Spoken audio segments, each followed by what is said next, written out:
Et le procès de Puff Daddy va se jouer maintenant dans quelques semaines. Et pour autant, les choses ne s'améliorent absolument pas pour lui. C'est même le contraire, elles s'aggravent totalement puisqu'il vient de se prendre 5 chefs d'accusation supplémentaires sur le dos. 5 chefs qui viennent s'ajouter à une liste de chefs d'accusation déjà bien fournis.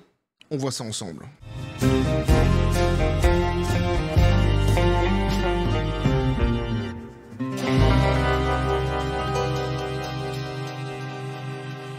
Et les choses ne s'améliorent absolument pas pour Puff Daddy. Eh oui, petit qui a fait les copains. Et c'est tout chaud, ça vient de tomber. 5 chefs nouveaux d'accusation sur la tronche de Puff Daddy. Pour ceux qui n'ont pas suivi le délire, eh bien, il y a une playlist qui existe que j'ai créée à cet effet sur cette même chaîne. On suit tout depuis le début. On a suivi les chefs d'accusation, plutôt devrais-je dire, qu'il a actuellement sur la tronche, Puff Daddy. Et ils sont nombreux. On a vu ensemble aussi les pratiques, les présumées durant les fameuses soirées freak-off, ainsi que les profils présumés des victimes durant aussi ces fameuses soirées. On avait vu que ça allait de femmes adultes, hommes adultes, à femmes enceintes, jusqu'à malheureusement aussi des enfants, près d'une trentaine d'enfants, et avec des choses qui étaient tout à fait terribles qu'on avait lues ensemble, assez dégueulasses, faut bien le reconnaître. Mais pour tous ceux qui n'ont pas suivi le délire, allez piocher dans cette petite playlist. Si vous le souhaitez, ça vous permettra peut-être de mieux recontextualiser ce que nous allons lire ici. Et ce qu'on va lire ici, eh bien c'est tout simplement cela. On nous dit Didi inculpé de 5 chefs d'accusation supplémentaires quelques semaines avant son procès pour trafic sexuel. Et ça, c'est quand même un coup extrêmement dur contre Puff Daddy, puisqu'effectivement, c'est juste quelques semaines avant son procès, et c'est les procureurs qui vont ajouter des chefs d'accusation, et il a déjà une liste de chefs d'accusation qui sont, c'est déjà assez hallucinant, ça allait de incendie criminel volontaire, à racket, à trafic sexuel, évidemment, prostitution forcée, etc., c'est juste un truc de dingue. Et donc on nous dit, les procureurs américains ont ajouté 2 chefs d'accusation à l'affaire criminelle de racket et de trafic sexuel contre Sean Diddy Combs, selon un acte d'accusation du grand jury rendu public vendredi. L'acte d'accusation de remplacement comprend une accusation supplémentaire de trafic sexuel et une accusation supplémentaire de transport à des fins de prostitution concernant une femme identifiée par les procureurs uniquement comme victime de, entre guillemets. Les nouvelles accusations pourraient entraîner une peine de prison plus longue en cas de condamnation. Tu m'étonnes. Les avocats du gouvernement ont demandé que Combs soit inculpé des nouvelles accusations le 25 avril, qui doit être la dernière conférence préparatoire au procès avant le procès à succès qui doit commencer en mai. Alors pourquoi disent-ils à succès? Tout simplement parce que c'est un procès qui est fort attendu, et pas que aux États-Unis, dans le monde entier, puisqu'il y a eu on nous a dit que dans les dossiers que la justice il y avait des noms de célébrités aussi qui auraient participé à ces fameuses soirées, donc avec Puff Daddy, donc des complices ou des coupables, on verra ce qu'il en sera exactement.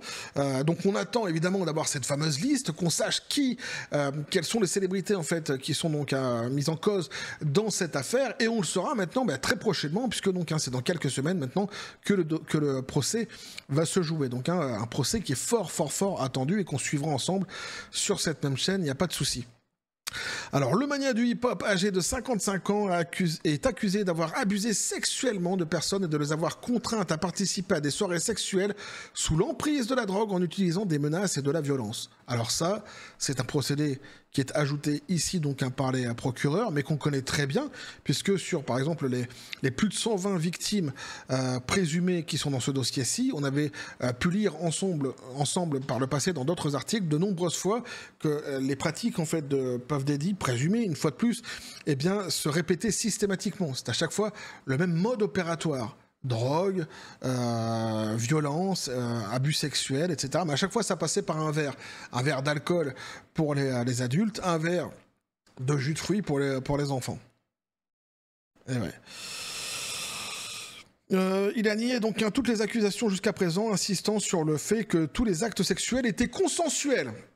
Alors ça, je suis curieux de le voir défendre sa consensualité lorsqu'il faudra justement parler des près de 30 victimes présumées qui étaient tous enfants à l'époque des faits. Je suis curieux de voir comment il va défendre sa consensualité.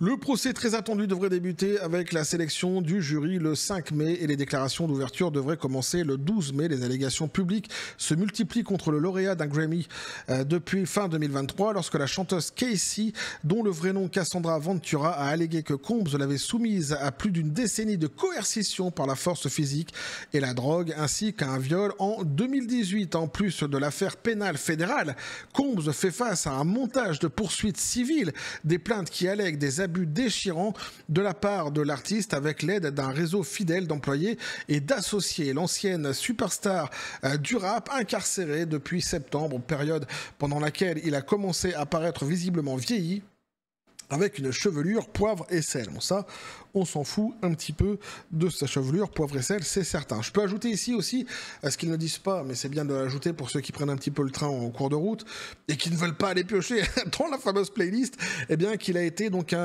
a déjà demandé 3 fois à être donc libéré sous caution, avec une caution à chaque fois de 50 millions de dollars, mettant aussi en gage sa maison ainsi que la maison de sa mère, et que 3 fois ça lui a été refusé. Sur les 3 fois, 2 fois par le même juge, et la 3e fois par un nouveau juge, une femme qui avait pu regarder donc le dossier sous un nouvel œil, avec un nouvel angle, et qui avait jugé exactement comme le premier juge qu'il ne fallait absolument pas laisser sortir Puff Daddy, qu'il serait dangereux, disait-elle, de le laisser sortir, et qu'en plus ça nuirait aux présumées victimes, ce qu'il puisse justement venir parler en toute liberté, en toute sérénité, sans avoir à craindre un type qui serait dehors, même comme Puff Daddy, même avec un bracelet. D'autant que la juge avait aussi fait mention d'un comportement de crapule au sein même de la prison par Puff Daddy. Durant son incarcération, il aurait donc, c'est ce qu'elle disait elle, la juge, essayé donc de faire pression avec des conversations téléphoniques, etc., sur certaines personnes à l'extérieur, évidemment. Comportement qui n'est pas accepté dans les prisons aux États-Unis. Donc un comportement crapuleux tout simplement. Donc voilà ce qu'on pouvait vous dire ici les copains. Donc c'est un coup dur de plus pour Puff Daddy, forcément. 5 chefs d'inculpation supplémentaires et ce quelques semaines seulement avant son procès. Donc c'est terrible pour lui. Et c'est dire aussi que les nouvelles pièces qu'a eu entre les mains donc les procureurs sont suffisamment intéressantes, importantes, accablantes sans doute, pour qu'on en arrive dans cette situation-ci.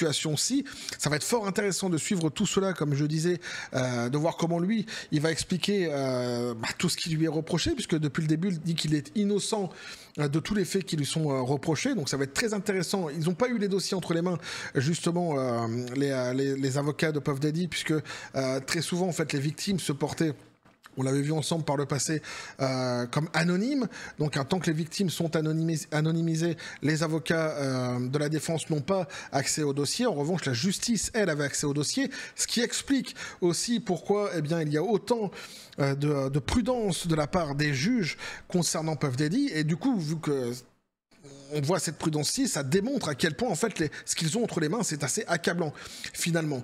Et comme j'ai dit de façon précédemment dans d'autres vidéos, si ne serait-ce que 10% de ce qui lui est reproché finit par devenir vérifié lors du procès, on a face à nous une pourriture XXL.